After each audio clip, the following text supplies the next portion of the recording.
गोपिका जीवनस्मरणं गोविन्द गोविन्द। सद्गुरु विठ्ठलदास महाराज की जय। பரம பாகவதோத்தமனா இருக்கக்கூடிய அக்ரூரர் தான் எப்படிலாம் நினைக்கிறாரோ அப்படி பரமானுகிரகம் பண்றாராம் கிருஷ்ணர். தான் பகவான் நமஸ்காரம் பண்ணணும், தன் பகவானுடைய கரங்கள்னால என்னை தொட்டு அஞ்ஞானத்தை போக்கணும், என்னை ஆலிங்கனம் பண்ணி கொண்டு எனக்கு பரமானந்தத்தை கொடுக்கணும், இது கிடைத்தா போதும், வேற என்ன இருக்கு இந்த உலகத்துல, இதை விட பாக்கியம், இப்படிலாம் நினைச்சுட்டே வந்தாரோனோ. அவரெல்லாம் என்ன நினைச்சாரோ அப்படியே பகவான் அனுகிரகம் பண்ணி அப்புறம் பகவான் பக்கத்திலே உட்காந்து சாப்பிடக்கூடிய அந்த பாக்கியமும் அந்த அக்ரூரருக்கு கிடைக்கிறது. இப்படி நந்தகோபரோட பேசிட்டு ஆகாரத்தை முடிச்சு திரும்பவும் உட்காண்டிருக்கா. அந்த அக்ரூரால நம்பவே முடியல. என்னன்னா, கிமலப்யம் பகவதி பிரசன்னே ஸ்ரீனிகேதனேன்னு இந்த மாதிரி கிருஷ்ணனுடைய உட்காந்துட்டு சாப்பிட்டுட்டு எதுவுமே எந்த அவசரமும் இல்லாதபடிக்கு நிশ্চিந்தையா பகவானோட இந்த மாதிரி உட்காந்து பேசுறதுக்கு நம்மளுக்கு காலம் வருமா அப்படின்னு ஏங்கிட்டு இருக்காரா ரொம்ப வருஷமாக. அவர் நினைச்சு பார்த்தாலே அவருக்கு இந்த ஒரு நிலையில இருக்கும்போது அப்படி ஒரு ஆச்சரியமாகவும் அப்படி பகவத் கிருப்பையினால கிடைச்சதே அப்படின்னு நினைத்து கொண்டு, இந்த மாதிரி பகவான் கிமலப்யம் பகவதி, இந்த உலகத்துல வேற எது கிடைச்சா என்ன கிடைக்காட்டும் என்ன, பிரசன்னே ஸ்ரீனிகேதனேன்னு இப்படி பகவான் மாத்திரம் நம்ம இடத்துல பிரசன்னனா ஆயிட்டான்னா உலகத்துல எது கிடைச்சாலும் கிடைக்கலன்னாலும் ஒண்ணுதான். எது எல்லாத்தையும் விட உயர்ந்ததோ பகவானுடைய கருணை, பகவானுடைய வாக்கு, அது நம்மளுக்கு கிடைச்சதுனால பாக்கி எல்லா விஷயங்களும் அவருக்கு ஒரு பெருசாவே தெரியல. அப்படி தன்னை ஒரு பரம பாக்கியமானா நினைச்சுக்கிறார். ஒரு அழகான ஸ்லோகம் அது. அப்படி உட்கார்ந்து இருக்கும் போது மேல அந்த அக்ரூரரை பார்த்து பகவான் பேச ஆரம்பிக்கிறார். கம்சனை பத்தி ஏதோ தெரிஞ்சிருக்கு கிருஷ்ணருக்கு, அதை பத்திலாம் தெரிஞ்சுட்டு அந்த அக்ரூரரை பார்த்து மேல பகவான் பேசுறார். கம்சஹா மாதுல நாம அப்படின்னு, தாய் மாமன்னு எனக்கு ஒரு கம்சன் இருக்கான், பேருக்கு தான் தாய் மாமன். மாமான்னா எவ்வளோ ஆசையா குழந்தைகள்கிட்ட இருப்பா, எவ்வளோ ஹிதத்தை பண்ணுவா, அதுக்கு நேர் மாறுதலாக எல்லா அயோக்கியத்தனம் பண்ணிட்டு இருக்கான்னு நானும் கேள்விப்பட்டேன். யாதவர்கள் எல்லோரையும் இம்சை பண்ணிட்டு எங்க அப்பா அம்மாவுக்கும் இம்சை பண்ணிட்டு இருக்கான். நான் ஒரு 8வது கர்ப்பம் பிறக்க போறேன்றதுனால தானே மற்ற குழந்தைகள் எல்லாரையும் சம்ஹாரம் பண்ணி இப்போ அப்பா அம்மாவுக்கு ஹிம்சை பண்ணினா. அதனால அந்த கம்சன் இப்ப என்ன பண்ணிட்டு இருக்கான், மதுரையில என்ன அராஜகம்லாம் நடந்துட்டு இருக்கு, என்ன உபாயத்தெல்லாம் வச்சுட்டு என்னை ஏதோ சம்ஹாரம் பண்றதுக்காக நினைச்சுட்டு போல இருக்கு. அதெல்லாம் என்ன நடக்கிறது, என் நிமித்தமாக என் அப்பா அம்மா கஷ்டப்படுறத இனிமே நான் சகிச்சுக்க மாட்டேன், இது உடனே சரி பண்ணணும் அப்படின்றது போல பகவான் என்னென்ன ஏற்பாடு பண்ணியிருக்காருன்னு அக்ரூரர்கிட்ட கேட்ட உடனே அக்ரூரர் எல்லாத்தையும் சொல்றார். இந்த மாதிரி நீங்க தான் 8வது கர்ப்பம்னு உனக்கு 2 நாள் முன்னாடி தான் தெரிஞ்சது. உடனேயே தான் இந்த கேசி பாக்கி இந்த அசுரர்கள்லாம் வந்தார்கள். இப்போ இவெல்லாம் சம்ஹாரம் பண்ண முடியாதுன்னு அவன் தெரிஞ்சதுனால தான் தனுர்யாகம்னு ஒரு யாகத்தை மதுரையில் ஏற்பாடு பண்ணி உங்களை வர வச்சு அங்கே அந்த தனுர்யாகத்தில் இந்த குவலையா பீடம்னு ஒரு மோசமான ஒரு யானை இருக்கு. அந்த யானைட்ட அகப்பட்டுன்றவா உயிரோட வந்ததே கிடையாது. அதை வச்சு உங்களை சம்ஹாரம் பண்ணணும்னு நினைச்சுட்டு இருக்கான். அப்படி அந்த யானையான முடியலன்னா இன்னும் 2 குண்டர்கள் இருக்கா, மோசமானவர்கள், சானூரன் மல்லன்னு பேரு. இவாளுக்கு என்னன்னா யுத்தம்னு சொல்லிட்டு ஒருத்தனை வர வச்சுட்டு அந்த யுத்த பூமியிலேயே அவனை சாகடிக்கிறது தான் இவாளுடைய வேலை. அந்த மாதிரி அந்த 2 பேருன்ட்டையும் உங்க 2 பேரையும் சம்ஹாரம் பண்ணணும்னு இப்படிலாம் அந்த கம்சன் சொல்லிட்டு உங்களை சம்ஹாரம் பண்ணிட்டு மற்ற இந்த அசத்துகளோட சேர்ந்துட்டு இந்த மதுரையும் இந்த பூமியும் பரிபாலனம் பண்ணணும்னு இப்படிலாம் கம்சன் நினைச்சுட்டு இருக்கான் அப்படின்னு அந்த கம்சன் சொன்ன அத்தனை விஷயத்தையும் அக்ரூரர் கிருஷ்ணர்கிட்ட சொல்லிட்டார். உடனே கிருஷ்ணர் சிரித்து கொண்டு, என்ன சம்ஹாரம் பண்ண போனா அவன், யாரை சம்ஹாரம் பண்ணான்னு பார்க்கலான்னு சொல்லிட்டு தன் அப்பாவையும் பலராம சுவாமியும் கூப்பிட்டு, மேல நான் சில விஷயங்கள் சொல்றேன், அதுக்கு நீங்க சித்தமா இருக்கணும்ன்றது போல பகவான் நந்தகோபரை பார்த்து பேசுறார். அப்பா, நீங்க உடனே ஒரு உத்தரவு தெரிவிக்கணும். என்னன்னா, அந்த கம்சனுக்கு நம்ம கிட்ட இருக்கக்கூடிய நிறைய பால், வெண்ணெய், தயிர் இதெல்லாம் கொண்டு போய் அந்த அரண்மனையில கப்பம் கொடுக்கறது போல கொடுத்துட்டு இந்த மதுரைக்கு போய் அந்த நகரத்தையும் பார்த்துட்டு கம்சனையும் கப்பம் கொடுத்துட்டு வருவோம், கிளம்புவோன்றது போல ஜனங்கள்கிட்ட சொல்லுங்கோ. அந்த கோபர்கள் கிட்ட சொல்லுங்கோ. கோபர்களோட சேர்ந்துட்டு வண்டியில நம்ம எல்லோரும் சேர்ந்து கிளம்பி இந்த மதுரைக்கு போவோம். அங்க போயிட்டு நான் பார்த்துக்கிறேன் பாக்கி எல்லாம். இப்படி நீங்க நாம போறோன்றத இந்த உங்களுடைய ஆட்களை வைத்துக்கொண்டு இந்த பிருந்தாவனத்துல இருக்கிற அத்தனை ஜனங்களுக்கும் காதுல விழுவது போல சொல்லுங்கோ அப்படின்றது போல சொல்ற. எனக்கு என்ன தோணுதுன்னா, சூக்ஷ்மமாக இவர் கோபிகைகள்ட்ட போய் நேரா அவரால சொல்ல முடியாது. மேல இந்த கோபிகைகள் கிருஷ்ணன் போறானேன்னு கதற போறா. அதனால இது மூலியமாக அவளுக்கு தெரிவிக்கணும்ன்றதுக்காக இப்படி சொல்றாரோ அப்படின்னு தோன்றது. இப்படி சொல்லியிருக்கார் நந்தகோபன் கிட்ட. இப்படி எல்லோரும் வந்து கிருஷ்ணர் கூட மதுரைக்கு போறோம் வண்டியில அப்படின்னு இந்த கோப குழந்தைகள், கோப்பர்கள் எல்லோரும் உற்சாகமாக கிளம்புறா. ஆனா அந்த கோபிகைகளுக்கு இதுக்கு காதுல விழுந்த உடனே தன் பிராணனே கிளம்புவது போல அவளுக்கு ரொம்ப கஷ்டமா இருக்கு. ஏன்னா இந்த கோபிகைகள் வச்ச பக்தி அவளுக்கு எல்லாம் தெரியறது. இதுக்கு மேல இந்த கிருஷ்ணனை நம்ம பழைய மாதிரி பார்க்க முடியாது, பார்க்கவே முடியாதுன்னு தோன்றது. இதுக்கு மேல பகவான் இங்க வரமாட்டார், அவருக்கு நிறைய காரியங்கள்லாம் வந்துடும், நம்மளை திரும்பி பார்க்க மாட்டார், அவ்வளோதான், இதுதான் நம்ம ஆசையா கிருஷ்ணனை பார்க்கறதுன்றது போல அவ மனசு அவ்வளோ துக்கப்படுறது. நேரா ஓடி வரார்கள், கிருஷ்ணர் கிளம்பிட போறானேன்னு. இப்படி இருந்துட்டே இருக்கும்போது சில கோபிகைகள் என்ன பண்றான்னா, இவன் எப்படி இருந்தாலும் கிளம்பிடுவான், அதனால ஏற்கனவே சொல்லியிருக்கானோ, என்கிட்ட இப்படி பிரியமா இருந்து கொண்டு என் கூடையே இருக்கிறது என்னைக்குமே சாஸ்வதம் கிடையாது, என்னை நீங்க ஏகாந்தமா உட்கார்ந்துட்டு என்னை ஸ்மரிச்சுட்டு என்னை தியானம் பண்ணும்போது தான் என்னை பரிபூர்ணமாக அடைய முடியும்னு பகவான் ஏற்கனவே அந்த ராசக்கிரீடையில சொல்லியிருக்காளோனோ. அதனால எப்படி இருந்தாலும் பகவான் கிளம்ப போறான், இதுக்கு மேல நம்ம மனசை தாங்காதுன்னு சில கோபிகைகள்லாம் உட்கார்ந்துட்டு அவன் சொன்னது போலயே அந்த பகவானுடைய அந்த சேஷ்டைகள், அந்த லீலைகள் பகவான் நடக்கிறதுன்னு அப்படி நினைத்து கொண்டு கிருஷ்ணமயமாகவே அவ தியானம் பண்ண ஆரம்பிச்சுட்டா. இனிமே கண்ணை திறக்கக்கூடாது அப்படின்னு. இன்னும் சில கோபிகைகள் எல்லாம் தான் ஓடி வரார்கள், கிருஷ்ணர் கிளம்புறான்னு தெரிந்து கொண்டு அந்த ரதத்துக்கிட்டே வரார்கள். அவ மனசுல இருக்கிற பாவம் என்னன்னா, அங்க வந்து எத்தனை கஷ்டத்துலேருந்து நீ காப்பாத்தின, ஒவ்வொரு கஷ்டமும் வரும்போது 2 புஜத்தையும் தூக்கிண்டு நீ காப்பாத்தினிய பிரபோ, இப்ப இந்த விரகாக்னின்னு ஒரு பெரிய அக்னி வரப்போறதே, எங்களை தவிக்க போறதே, இதுலேருந்து யாரு எங்களை காப்பாற்ற போறா, நீ எங்களை விட்டுட்டு போறியே, யார் உன்னை இப்படி பரமானந்தத்தை கொடுக்க சொன்னா இப்படி விட்டுட்டு போறையே அப்படின்னு சொல்லிட்டு வெக்கத்தை விட்டு கோபிகைகள் அந்த கிருஷ்ணனை பார்த்து கதறார்கள். மேல அந்த கோபிகைகள் கதற சில ஸ்லோகங்கள் அது அப்படியே ரொம்ப உருக்கமாக இருக்கும். முதல்ல இந்த பிரம்மதேவனை பிடிச்சி திட்டாலாம், இந்த ஜெகத் சிருஷ்டியே இப்படிதான் இருக்கு, அழகா ஜெகத்துன்னு ஒன்று உண்டாக்கி எல்லோரும் சந்தோஷமா வாழ்ந்துட்டு இருக்கும் போது அதுல மரணம்னு ஒன்று கொடுத்து எல்லோரையும் பிரிக்க வேண்டியது, திரும்பவும் பிறந்து கொஞ்சம் கொஞ்சமா செட் ஆகி எல்லாம் நன்னா ஆகி எல்லோரும் சௌக்கியமா இருக்கும்போது திரும்பவும் மரணம் வருது. இந்த மாதிரி எதுக்கு இதை உண்டாக்கி சந்தோஷமா இருக்க வச்சு திருப்பி மரணம் வருது? இது என்ன விளையாட்டா? சின்ன குழந்தையெல்லாம் போய் விளையாடும் போது விளையாடிட்டு அப்படியே விளையாடினதுக்கு அப்புறம் எல்லாரும் நான் போயிட்டு வரேன்னு சொல்லிட்டு கிளம்புற மாதிரியா இது? அந்த சமயத்துல எந்த தாப்பமும் இருக்காது. ஆனா இப்படி ஒருத்தன் மேல ஆசை வச்சுட்டு அவன் கிளம்புறான்னா இது இயற்கையாவே இப்படி இருக்கு, இது யாரால மாத்த முடியும்? இயற்கையிலேயே இந்த பிரம்மதேவன் ஏன் இப்படி வச்சிருக்கார்? அங்க இருக்கிறதுனால தானே இந்த பிரிவுன்றது இப்படி வந்திருக்கு, இந்த பிரிவு எங்களால தாங்க முடியுமா அப்படின்னு சொல்லிட்டு இப்படி கோபிகைகள் அந்த கிருஷ்ணரை பார்த்து கதறார்கள். அடுத்ததாக இந்த அக்ரூரரை பார்த்து கோபம் வந்துருது. க்ரூரஸ்தம் அக்ரூர சமாக்கியாகினஹான்னு, அக்ரூரரே நீங்கள், உங்க பேர் அக்ரூரர் கிடையாது, நீங்க க்ரூரர். க்ரூரர்னா என்னன்னா கோப புத்தி உடையக்கூடியார், கெட்ட புத்தி உடையக்கூடியவர். ஏன் இப்படி திட்டார்கள் அப்படின்னா, அவர் வரலன்னா கிருஷ்ணர் இங்கேருந்து கிளம்பியிருப்பாரோ. இங்க அக்ரூரன்றது ஒரு வியாஜம், பகவான் அவதார காரியம் பார்க்கணுன்றது தான் இது. ஆனா பகவான் மேல வச்ச அலாதியான பக்தி பிரியமும் இப்படி அக்ரூரரை பார்த்து நீங்க அக்ரூரர் கிடையாது, நீங்க க்ரூரர். ஏன்னா எந்த பிரபுவனுடைய முகத்தை பார்த்து, எந்த பிரபுவனுடைய கண்களை பார்த்து, எந்த பிரபுவனுடைய நெற்றியை பார்த்து, எந்த பிரபுவனுடைய மந்தஹாசத்தினால எங்க மனசுல இருக்கிற அத்தனை தாபத்தையும் நாங்க போக்கிக்கிறோமோ, அப்பேற்பட்ட பிரபுவை, எங்களுடைய பிராணனை எங்க கிட்டே இருந்து நீங்க அழைச்சின்னு போனா நான் என்ன பண்றது? அப்படி நீங்க அழைச்சின்னு போறீங்களே, நீங்க பண்றது நியாயமா அப்படின்னு சொல்லிட்டு இந்த கோபிகைகள் அந்த அக்ரூரரை பார்த்து ஒரு சுடு சொற்களால சொல்லி கதறார்கள் இந்த கிருஷ்ணனை பார்த்து. மேலே அவ நினைக்கிறாளாம், இந்த ராத்திரி ஆனது ஏன் விடிஞ்சது? இந்த ராத்திரி விடிஞ்சதுனால தானே இந்த இப்ப அக்ரூரர் இந்த சூரிய உதயம் ஆனதுக்கு அப்புறம் இப்ப அக்ரூரோட கிளம்புறார். இந்த ராத்திரி விடிஞ்சிருக்கவே கூடாது, இந்த அக்ரூரர் இங்க வந்திருக்கவே கூடாது. அப்படி அந்த ராத்திரி போகலைன்னா கிருஷ்ணன் எங்க கூடயே இருந்திருப்பானே. அந்த பகவான பிதா ராத்திரின்னு ஒரு ராத்திரி இல்ல, நிறைய ராத்திரிகள் சேர்ந்து அவ்வளோ பெரிய காலம் என் கூட சேர்ந்து ராசக்கிரீடை பண்ணி பரமானுகிரகம் பண்ணினானே. அந்த மாதிரி இந்த ராத்திரி ஆனது ஏன் விடிஞ்சது? இந்த பகல் ஏன் வந்தது? இந்த பகல் ஆனதுனால தானே இப்ப எல்லாரையும் சேர்ந்துட்டு பகவான் கிளம்புறார்.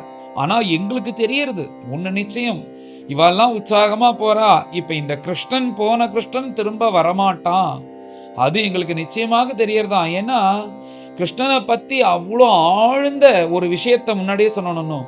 ஆழ்ந்த ஒரு விஷயத்த நம்ம தியானம் பண்றதோ, அதை பத்தி ஸ்மரிக்க ஆரம்பிச்சிட்டோம்னா, அதை பத்தின விஷயங்கள் நம்மளுக்கு தெரிய ஆரம்பிக்கும்னு, அதனால இந்த கோபிகைகள் சொல்றாலாம், இனிமே இந்த கிருஷ்ணன் இங்க வரமாட்டான். அப்படி அந்த கிருஷ்ணன் தான் எங்களுடைய பிராணனான பிராணன். நாங்க இந்த விரகத்துல என்ன பண்ணுவோம்? நாங்க என்ன பண்ணுவோம்னே தெரியல. இப்ப மேல இந்த மதுரையில பகவான் போறாரானோ, அந்த மதுரைக்கு போனதுக்கு அப்புறம் அந்த மதுரால இருக்கிற அத்தனை ஜனங்களும் பாக்கியசாலிகள். இனிமே கொண்டு நித்தியப்படி அந்த யாதவர்கள் எல்லாம் பகவான பார்த்துட்டே இருக்க போறா, சந்தோஷமா இருக்க போறா. இப்ப அவர்கள் பாக்கியசாலியாயிட்டா, நாங்களாம் துர்பாக்கியசாலிகளா ஆயிட்டமே. இந்த பிரபுவனுடைய முகத்தை பார்க்காம எங்க நாள் எப்படி போகும்? அவ சொன்னாலும் கோபிகா கீதத்துல, கார்த்தால ஓட்டின் போன அந்த பிரபு சாயந்தரம் வருவாரா வருவாரான்னு ஒரு க்ஷணம், ஒரு யுகமாக இருக்கும். பகல்ல சில நேரங்கள் பிரிஞ்சதே, இப்ப சாஸ்வதமா பிரிய போறாருன்னா அவளுடைய மனசு எப்படி இருக்கும்? அப்படி தப்பிக்கிறார்களாம் இந்த கிருஷ்ணர் கிளம்புறத பார்த்து. எப்படி இதே பகவான் இங்க பிறந்தம்போது ததா ஆரம்பியனந்தஸ்ய பிரஜ சர்வ சமிருத்திமானன்னு சர்வ சமிருத்தியும் இங்க பகவான் பிறந்த உடனே மகாலட்சுமி வந்து எங்களுக்கு எல்லா விதத்திலையும், பணம் விஷயத்திலையும், சந்தான விஷயத்திலையும், ஆனந்தத்திலையும் எந்த குறையும் இல்லாதபடிக்கு இங்க பிருந்தாவனம் இருந்தது. இப்ப இத்தனையும் மதுரையில இருக்க போறது. ஏன்னா இந்த பிரபு அங்க போக போற, மகாலட்சுமி அங்க நித்திய தாண்டவம் ஆட போறா. இந்த கர்ணனையும் அழைச்சின்னு போய் மகாலட்சுமியனுடைய அந்த கட்டாட்சமும் இல்லாதபடிக்கு எங்க பிருந்தாவனம் தவிக்க போறது. நீர் உண்மையாவே குரூரர் தான், அக்ரூரர் கிடையாது. நீங்க உண்மையாவே குரூரர் தான்னு அந்த அக்ரூரையும் பார்த்து சொல்றா. அந்த கிருஷ்ணனை பார்த்தியும் கதறார்கள் இந்த கோபிகைகள். இந்த மாதிரி கோபிகைகள் கதறார்கள். அவளுக்கு தெரியறது, நாம எவ்வளோ கதறினாலும் இங்க பகவான் கிளம்பதான் போறாருன்ற அந்த ஒரு இன்ஸ்டிங் தெரியறது. இப்படிதான் இதெல்லாம் நடக்க போறது அப்படின்னு. தெய்வம் கூட நம்மளுக்கு அனுகூலம் இல்லாம இப்படி போயின்னு இருக்கே அப்படின்னு சொல்லிட்டு இப்படி கதறினாலும் மேல அவர் இருக்க போறது இல்ல, போகதான் போறார், இதான் நடக்க போறதுன்றது போல அவர்களுக்கு தெரியறதா. உடனே எல்லாத்தையும் நினைச்சு பார்த்து அழறார்கள். யார் வந்து எங்களுக்கு இந்த மாதிரி மாடு மேய்ச்சனே வரும்போது சிரிச்சு எங்களுடைய தாபத்தை போக்குவா? யார் வந்து நாங்க கஷ்டப்படும் போது எங்களுக்கு ஆறுதல் சொல்லுவா? எந்த பிரபுவனுடைய முகத்தை பார்த்தா எல்லா கஷ்டங்களும் போயிடுமோ? எந்த பிரபுவனுடைய வேணுகானம் அவர் கூட மாடு மேய்ச்சுட்டே போகணும்னு ஆசைப்பட்டமோ, எந்த பிரபு இங்க பிருந்தாவனத்துல இருந்துட்டு பரமானுகிரகம் பண்ணினாரோ, அப்பேற்பட்ட பிரபு எங்களை விட்டு கிளம்புறாரேன்னு வெக்கத்தை விட்டு விசிருஜ்யலஜ்ஜாம் ருருதுஸ்ம சுஸ்வரம் கோவிந்த தாமோதர மாதவேதி அப்படின்னு, ஏ கோவிந்தா, ஏ தாமோதரா மாதவா எங்களை விட்டுட்டு போறியே அப்படின்றது போல இந்த கோபிகைகள் வெக்கத்தை விட்டு கிருஷ்ணரை பார்த்து அழறா. அவரும் ரதத்துல உட்காண்டிருக்கார், எந்த பதிலையும் சொல்ல முடியல அவரால்.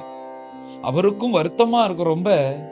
இப்படி இவர் முகத்தை கூட காமிக்காம கிளம்புறதுக்கு சித்தமாயிட்டாரே அப்படின்னு அந்த கோபிகைகள்லாம் கிருஷ்ணரை பார்த்துட்டே இருக்கும்போது அந்த கிருஷ்ண ரதம் கிளம்புறது. அவ உயிரே போக போல இருக்கும்போது உடனே ரதத்தை நிறுத்தி பகவான் திரும்பி பார்த்து, நான் எப்போ வருவேன் திரும்பன்றத நான் சொல்லி அனுப்புறேன் அப்படின்ற ஒரு வார்த்தை சொன்னார். அவ்வளவுதான். அவராலும் என்ன சமாதானப்படுத்துவ? அவருக்கும் மனசு ரொம்ப வருத்தமா இருக்கு, என்ன பண்றதுன்னு தெரியல. மேல அவதார காரியங்கள்லாம் இருக்கிறதுனால கிளம்பிதான் ஆகணும், இங்கேயே இருக்க முடியாது. நான் எப்போ வரேன்றத சொல்லி அனுப்புறேன்னு போனவர் தான். இதுல இருந்து அவளுக்கு தெரிஞ்சிருத்து திரும்ப வந்து உடனே வரப்போறது இல்லை அப்படின்னு.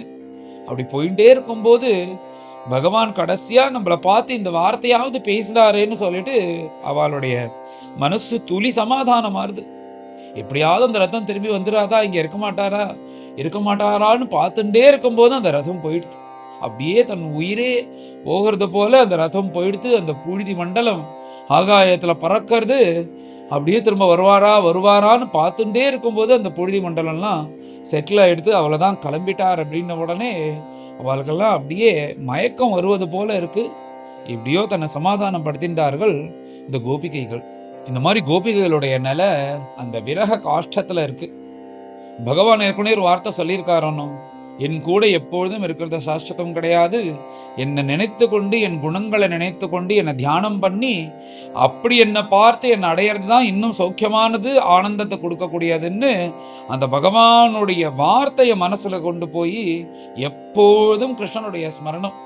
இங்கேதானே கிருஷ்ணன் வேணுகானம் பண்ணினா, இங்கேதானே மாடு மேய்ச்சான், இங்கேதானே வந்து இப்படி சிரிச்சுட்டே நம்மளுக்கு அனுகிரகம் பண்ணினா, இங்கேதானே ராசக்கிரீடை பண்ணினா அப்படின்னு இந்த இடத்தெல்லாம் நினைத்து கொண்டு அவ எப்படியோ அந்த வேணுகானம் அவளுக்கு கேட்கறதா ஒன்றும் இந்த பகவானுடைய அந்த பக்தியில இப்படி அவ அந்த கிருஷ்ணனுடைய இந்த இடத்துல இந்த லீலைகள்லாம் நினைத்து கொண்டே தன் மனசை சமாதானம் படுத்திண்டா, அந்த துக்கத்திலேருந்து வெளியில வந்தா அப்படின்னு பிரம்மனிஷ்டால் சொல்ற இந்த ஸ்லோகத்தை கேட்டதுக்கு அப்புறம் தான் கொஞ்சம் சமாதானமே ஆச்சு. இந்த அத்தியாயத்தை சொல்லவே முடியல. ஆக்சுவலா அவர் பகவான் வந்து எப்படி அவரால் இப்படி விட்டுட்டு கிளம்ப முடியறது, இவ்வளோ ஆசை வைத்தவர்கள் மேலேன்னு அது பகவானுக்கு தான் தெரியும். அவர் ஏன் பண்றாருன்றது. அவதார காரியங்கள்லாம் பண்ணிதானே ஆகணும். கோபிகைகளை விட்டுட்டு போறாருன்னு உடனே ரொம்ப மனசை தாங்க மாட்டேங்கிறது. அது சொல்லவே முடியல. அதனால அப்படி பகவான் சொன்ன வார்த்தைகளை இந்த கோபிகைகள் மனசுக்கு கொண்டு போய் அந்த மாதிரி இந்த கிருஷ்ணனுடைய அத்தனை லீலைகளையும் ஸ்மரிச்சு பார்த்துட்டே அது ஒரு அமிர்தமாக அவ வாழறதுக்கு ஒரு ஹேத்துவாக, இல்லைன்னா உயிரை விட்டுருவா. அவ வாழறதுக்கு இப்ப என்ன ஹேத்துன்னா இந்த பகவான் சொன்ன வார்த்தை, பகவான் பண்ண லீலைகள், இது எல்லாத்தையும் ஸ்மரித்து கொண்டு அந்த பிருந்தாவனத்திலே கோபிகைகள் இருக்கார்கள். அதனால இந்த துக்கத்திலேருந்து வெளில வரான்னு பிரம்மனிஷ்டால் சொல்றார். இப்படி பகவான் ரதத்துல இந்த அக்ரூரோட சேர்ந்துட்டு அவர் கிளம்பி மதுரையை நோக்கி வந்துட்டு இருக்கார். இப்படி பகவான் அக்ரூரோட சேர்ந்து வந்துட்டே இருக்கும்போது அங்க யமுனை ஜலம் துள்ளி குதிச்சு ஓடுறா. அந்த துள்ளி குதிச்சு ஓடுற யமுனையை பார்த்தா நீங்க ஸ்நானம் பண்ணணும் அப்படின்னு நினைக்கிற. அந்த கிருஷ்ணர்கிட்டையும் பலராம சுவாமியும் பார்த்து சொல்றாரு, இங்க ரொம்ப ஆழமா இருக்கும், இங்க நீங்க வராதிங்க, நீங்க குழந்தைகள், நான் போய் ஸ்நானம் பண்ணிட்டு வரேன்னு இவள்கிட்ட சொல்றா. 11 வருஷமா இந்த யமுனையில மாத்தி மாத்தி இவ தான் குடிச்சுட்டு இருக்கா. இவர்கிட்டயே இந்த அக்ரூரை சொல்றாரு, இங்க குழந்தைகள் வராதிங்கன்னு. அவரும் சரி மாமா நாங்க வரல அப்படின்றது போல, ஒன்றும் தெரியாதது போல அந்த தேர்லயே உட்காந்துருக்கா கிருஷ்ணனும் பலராம சுவாமியும். இவரும் வந்து யதோக்தமா அந்த வஸ்திரத்தெல்லாம் அந்த சாஸ்திரோக்தமா குளிக்கிறது போல கச்செல்லாம் கட்டிட்டு மற்ற அந்த அவர் போட்டுருக்கிற அந்த மந்திரியோடைய ட்ரெஸ் எல்லாத்தையும் அவுத்து வச்சுட்டு அவர் சங்கல்பம் பண்ணிட்டு யமுனையில ஸ்நானம் பண்ற எல்லா பாபங்களும் போகணும்னு சொல்லிட்டு யதோக்தமாக ஸ்நானம் பண்ணிட்டு வரேன்னு சொல்லிட்டு மாத்தியானிகம் பண்ணிட்டு வரேன்னு சொல்லிட்டு இறங்குறார். அப்படி ஸ்நானம் பண்ணும்போது முங்கி எழுந்துக்கிறார். பார்த்தா கிருஷ்ணனும் பலராம சுவாமியும் அங்க ஸ்நானம் பண்ணுவது போல அவருக்கு தெரியறது. இவளதான் வர வேணான்னு சொன்னமே, வந்துட்டாளா இவன் பதட்டத்தோட இவளை பார்த்துன்னே அந்த ரதத்துல பார்த்தா கிருஷ்ணனும் பலராம சுவாமி ஒண்ணுமே தெரியாத மாதிரி அவர் ஸ்நானம் பண்றதை பார்த்துட்டு இருக்கிற மாதிரி, சின்ன குழந்தையில உட்காந்துருக்கிற மாதிரி இங்க அக்ரூரை பார்க்குறாரு. ஓ அங்கதான் இருக்காளோ, நமக்கு தான் வந்து இங்க ஸ்நானம் பண்றது போல தெரியுது. நம்ம நேத்திலேருந்தே கிருஷ்ணனையும் பலராமனையும் பார்த்த சந்தோஷத்துல என்ன நடக்கிறதே நம்மளுக்கு தெரியலன்னு சொல்லிட்டு இந்த மாதிரி அக்ரூரர் திரும்பவும் ஸ்நானம் பண்ணணும்னு இப்படி முங்குறார் உள்ளுக்குள்ள ஜலத்துல. அப்படி ஜலத்துல முங்கினா அவருக்கு ஒரு ஆச்சரியம் என்னன்னா, அப்படியே க்ஷீராப்தி பார்க்கடல் அலமோதுறது. அதுல பார்த்தா நீலாம்பரதரனாக பெரிய ஆதிசேஷன், 1000 தலை உள்ளக்கூடிய அந்த ஆதிசேஷன், அவர் அந்த ஆதிசேஷனே வந்து இந்த நீலாம்பரம் அந்த நீல வஸ்திரத்தை தரித்து கொண்டு 1000 தலைகளோட தன்னை ஒரு பாம்பாக ஆக்கின்னு இருக்கார் சங்கர்ஷண மூர்த்தி. அந்த சங்கர்ஷண மூர்த்தி மேல இந்த பகவான் படுத்துட்டு இருக்க. இந்த ஆதிசேஷனே பகவானுடைய அம்சம்தான். அப்படி பகவான் மேல வைகுண்ட ரூபத்துல படுத்துட்டு இருக்கார் சதுர்புஜத்தோட. சங்கம் சக்கரம் கத பத்ம, தலையில கிரீட்டம், அப்புறம் மக்கர குண்டலம், அழகான கஸ்தூரி திலகம், மந்தஹாச முகத்தோட, நீண்ட கண்கள், தாமரப்பூ எதிர் போல கண்கள், அழகான நாசி, அழகான கண்டம், அதுல கௌஸ்துபம், மற்ற ஹாரங்கள்லாம் தெரியறது, கையில கங்கணம் கேயூரம் இவைகள்லாம் போட்டுக்கொண்டு மார்பல வக்ஷஸ்தலத்திலையும் மகாலட்சுமியா திருவடி சேவை பண்ணிட்டு இருக்காளாம் மகாலட்சுமி. அந்த ஆதிசேஷன் மேல இப்படி பகவான் திவ்ய பீதாம்பரத்தை தரித்து கொண்டு அப்படியே அனந்த சயனத்துல அனந்த பத்மநாப சுவாமியாக அங்க உபனிஷத்தெல்லாம் திவ்ய சுந்தரங்களாம் சாமரம் வீசுறது, வேதங்கள்லாம் ஸ்தோத்திரம் பண்றது, நாரதாதி பாகவதாலாம் பாடுறார்கள், மற்ற அத்தனை பாகவதாலும் இருக்கா, விஷ்ணு பார்ஷதாலாம் கைங்கரியம் பண்றா. இப்படி ஒரு ஆனந்த கடமான வைகுண்ட ரூபத்துல இந்த யமுனையில உள்ளுக்குள்ள முங்கும் போதே அந்த ஜலத்துல ஒரு அனுபவம் இப்படி பார்க்கிறார். ஏதோ வந்து தன் மனசுல ஸ்மரிக்கிறது போல இல்ல, தன் காட்சியாக பார்க்கறது போல ஒரு அனுபவம். ஆஹா, அப்பேற்பட்ட வைகுண்டமூர்த்தி தான் இந்த கிருஷ்ணரா பகவானா அப்படின்னு சொல்லிட்டு நினைச்சுண்டு அப்பேற்பட்ட பகவான ஸ்தோத்திரம் பண்ணணும்னு ஆனந்தகரமாக ஒரு அற்புதமான ஒரு ஸ்தோத்திரம் பண்றார் அந்த ஜலத்துல முங்கின்றே அக்ரூரர். அவர் என்ன ஸ்தோத்திரம் பண்ணினார் அப்படின்றதெல்லாம் அடுத்த அத்தியாயத்துல வருது. இந்த அத்தியாயமே பகவான் பிருந்தாவனத்திலேருந்து கிளம்புறார். இந்த கோபிகைகளை விட்டு போறார் அப்படின்னா மனசு தாங்கவே முடியல. அந்த ஸ்லோகங்கள்லாம் பார்க்கும்போதே இது எப்படி சொல்ல போறோம் அப்படின்னு மனசுல இருந்தது. அதான் கொஞ்சம் கத்கதம் ஆயிடுது. ஆகையால பகவானா இருந்தாலும் இந்த பகவானுடைய சரீரத்து மேல ஆசையை வச்சா அது பிரிவுல தான் கொண்டு விடுறது. அந்த பிரபுவை அவருடைய குணகணங்கள்னாலையும் அவருடைய லீலைகள்னாலையும் அதை தியான ரூபமாக இப்படி ஸ்மரண ரூபமாக இருக்கும்போது அது சாஸ்வதமான சுகம் நமக்கு கொடுக்கறதுன்னு இந்த கோபிகைகள் மூலியமாக நம்ம தெரிஞ்சுக்க முடியறது. பகவான் முன்னாடியே இதுதான் சொன்னார், இதுதான் சாஸ்வதமானது. இப்படி நான் எப்பொழுதும் உங்க கூட இருப்பேன்னு நீங்க நினைக்க கூடாதுன்ற மாதிரி முன்னாடியே சொல்லி வைத்தார். அதுபோல இந்த பகவத் ஸ்மரணையினால இந்த கோபிகைகள் அந்த சோகத்தை விட்டு கிருஷ்ணனையே நினைச்சுட்டு இருந்தார்கள் அப்படின்றது இந்த கோபிகைகள் பின்னாடி உத்தவர் சந்திக்கும் போது அவளுடைய நிலையெல்லாம் அற்புதமாக தெரியும். அது பிரமர கீதமாக பின்னாடி வருது ஒரு 7 அத்தியாயம்க்கு அப்புறம் எப்படி கோபிகைகள் இருந்தார்கள்னு. அப்படி அந்த கோபிகைகளை விட்டு பகவான் கிளம்போது அவருக்கே மனசுல அவதார காரியத்துக்காக மேல மதுரைக்கு போறார். அப்படி போயிட்டே இருக்கும்போது அக்ரூரரை பார்த்து அவரை ஸ்தோத்திரம் பண்ண போறார். அந்த ஸ்தோத்திரம் அடுத்த அத்தியாயத்துல வருது. மேல எல்லோரும் கலந்து இந்த அத்தியாயத்தை பாராயணம் பண்ணுவோம். अचैकोनचत्वारिंशोऽध्यायः श्रीशुको उवाच सुकोपविष्टः पर्यङ्के रामकृष्णोरुमानितः लेभे मनोरथान् सर्वान् पथियान् सचकारः किमलभ्यं भगवती प्रसन्ने श्रीनिकेतने तथापि तत्पराराजन् न हि वाञ्छन्ति किञ्चन सायं तनाशनं कृत्वा भगवान् देवकीसुतः सुहृत्सुवृत्तं कंसस्य पप्रच्छ अन्यत् चिकीर्षितं भगवानुवाच तात सौम्य आगतः कच्चित् स्वागतं भद्रमस्तु वः अपि स्वज्ञातिबन्धूनाम् अनमेव मनामयं किं नुनः कुशलं पृच्छे एधमाने कुलामये कंसे मातुलनाम्यङ्ग स्वानां नस्तत्प्रजासु च अहो अस्मदभूद्भूरि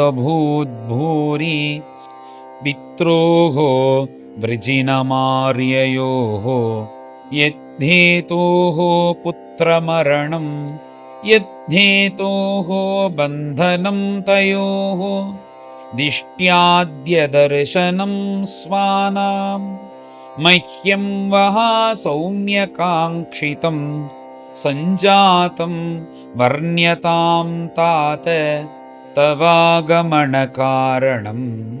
श्रीशुक उवाच पृष्टो भगवता सर्वं वर्णयामास माधवः वैरानुबन्धं यदुषु वसुदेववधोद्यमं यत्सन्देशो यदर्थं वा दूतः सम्प्रेषितः स्वयं यदुक्तं नारदेनास्य स्वजन्मानकदुन्दुभेः श्रुत्वा अक्रूरवचः कृष्णः बलश्च परवीरः प्रहस्य नन्दं पितरं राज्ञादिष्टं विजज्ञतुः गोपान् समादिशत्सोऽपि गृह्यतां सर्वगोरसः उपायनानि गृह्णीध्वं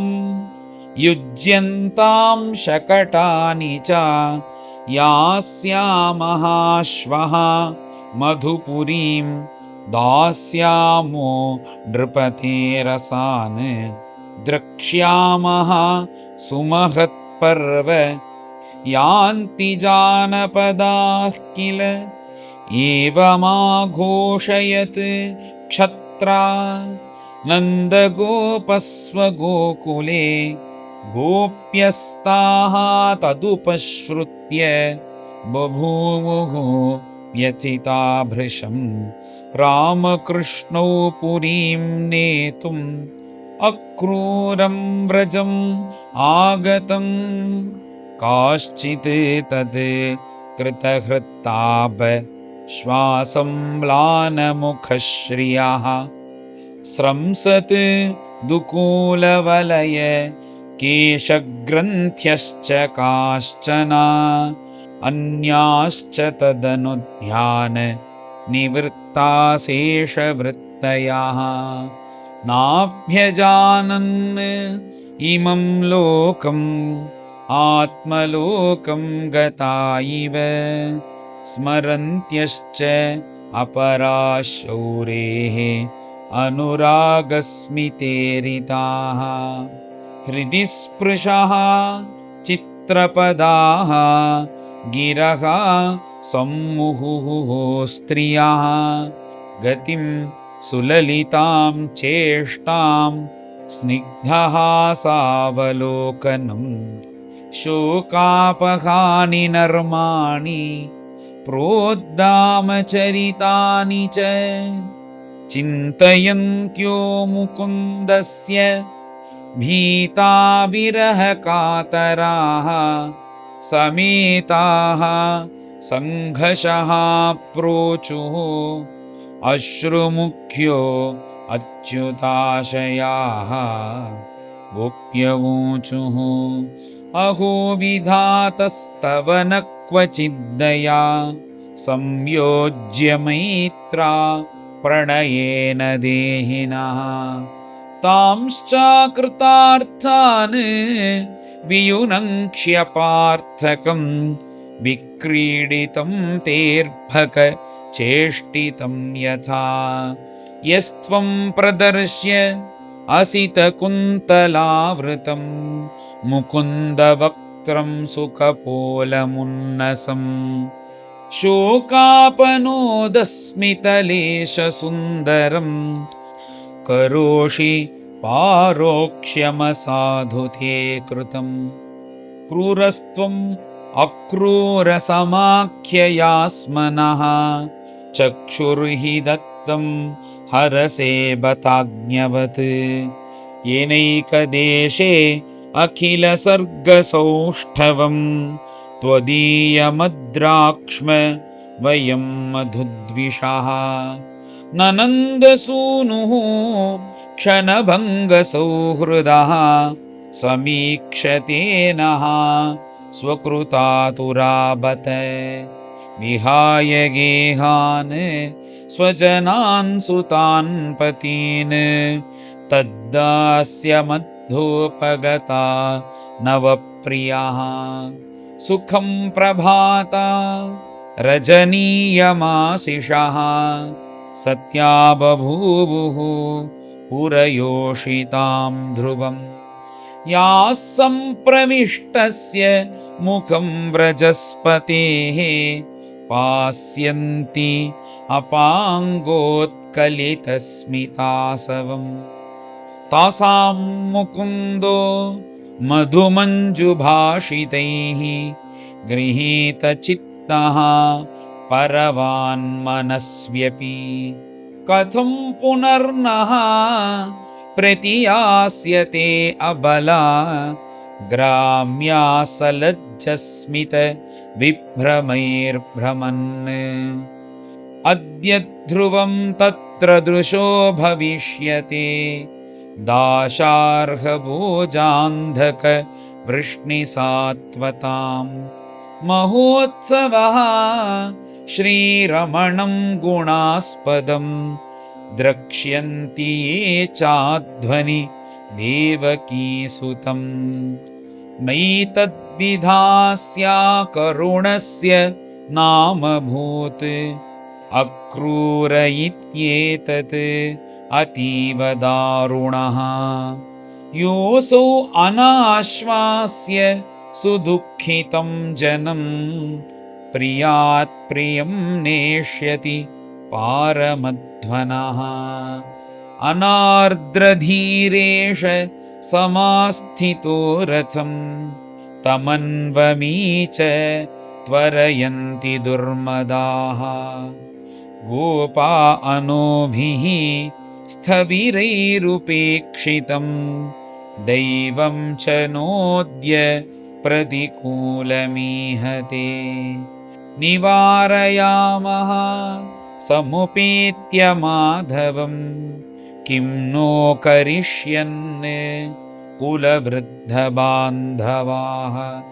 मुकुन्दसङ्गात् निमिषार्धदुस्त्यजात् दैवेन विध्वंसित दीनचेतसाम् यस्यानुरागललितस्मितवल्गुमन्त्र लीलावलोकपरिरम्भण रासगोष्ठ्यां नीतास्मनः क्षणमिव क्षणदाविनातं गोप्यः कथम् अन्वतितरेम तमो दुरन्तम् योऽह्नः क्षये व्रजमनन्तसखः परीतो गोपैर्विशन् खुररजश्छुरितालकस्रक् वेणुं क्वणन् स्मितकटाक्षनिरीक्षणेन चित्तं क्षिणोति अमुमृतेनु कथं भवेम। श्रीशुक उवाच एवं ब्रुवाणा विरहातुराभृशं व्रजस्त्रियः कृष्ण विषक्तमानसाः विसृज्य लज्जां रुरुदु स्म सुस्वरं गोविन्द दामोदर माधवेति। स्त्रीणामेव रुदन्तीनाम् उदिते सवितर्यथा अक्रूरश्चोदयामास कृतमैत्रादिकोरथं गोपाः तमन्वसज्जन्त नन्दाद्याः शकटैस्ततः आदाय उपायनं भूरि कुम्भान् गोरससंभृतान् गोप्यश्च दयितं कृष्णम् अनुव्रज्य अनुरञ्जिताः प्रत्यादेशं भगवतः काङ्क्षन्त्यः च अवतस्थिरे तास्तथा तप्यतीः वीक्ष्य स्वप्रस्थाने यदुत्तमः सान्त्वयामास सप्रेमैः आयास्य इति दौत्यकैः यावत् आलक्ष्यते केतुः यावद्रेणुरथस्य च अनुप्रस्थापितात्मानः लेख्यानीवोपलक्षिताः ता निराशा निववृतुः गोविन्दविनिवर्तने विशोका अहनीनिन्युः गायन्त्यः प्रियचेष्टितं भगवानपि सम्प्राप्तः रामाक्रूरयुतो नृपा रथेन वायुवेगेन कालिन्दीमघनाशिनीं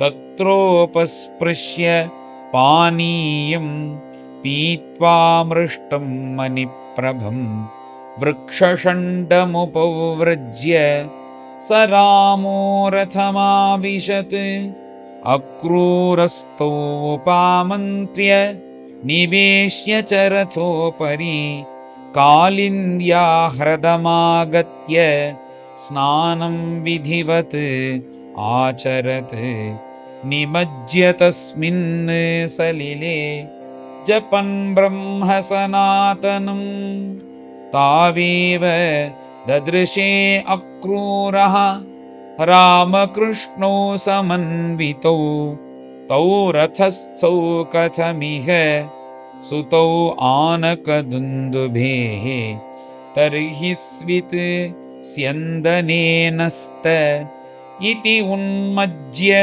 व्यचष्टसः तत्रापि च यथा पूर्वम् आसीनौ पुनरेव सः न्यमज्जत् दर्शनं यन्मे मृषा किं सलिले तयोः भूयस्तत्रापि सः अद्राक्षीत् स्तूयमानमहीश्वरं सिद्धचारणगन्धर्वैः असुरैः नतकन्धरैः सहस्रशिरसं देवं सहस्रफनमौलिनं नीलाम्बरं विसश्वेतं शृङ्गैः श्वेतमिव स्थितं तस्योत्सङ्गे घनश्यामं पीतकौशेयवाससं पुरुषं चतुर्भुजं शान्तं पद्मपत्रारुणेक्षणं चारुप्रसन्नवदनं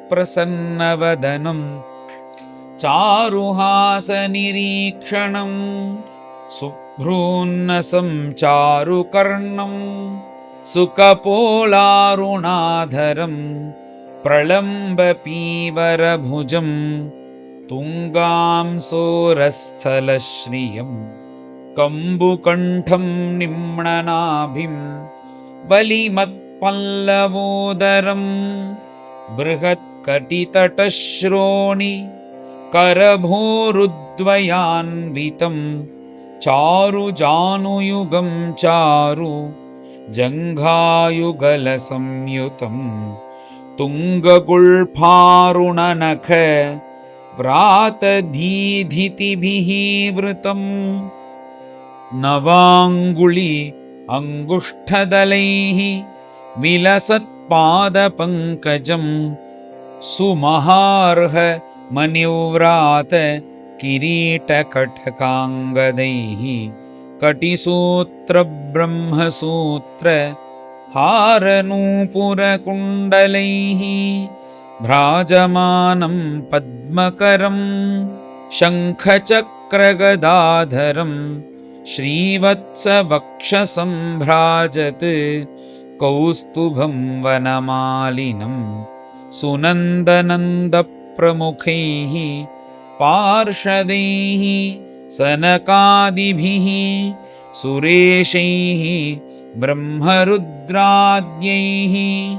नवभिश्च द्विजोत्तमैः प्रह्लादनारद वसुप्रमुखैः भागवतोत्तमैः स्तूयमानं पृथग्भावैः वचोभिः अमलात्मभिः श्रिया पुष्ट्या गिराकान्त्या कीर्त्या तुष्ट्येययोर्जया विद्यया अविद्यया शक्त्या मायया च निषेवितं विलोक्य सुभृशं प्रीतः भक्त्या परमयायुतः हृष्यत्तनूरुहो भाव परिक्लिन्न आत्मलोचनः गिरा गद्गदयास्तौषीत्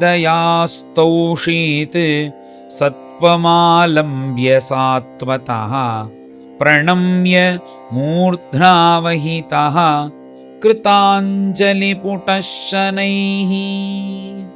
श्रीहरये नमः।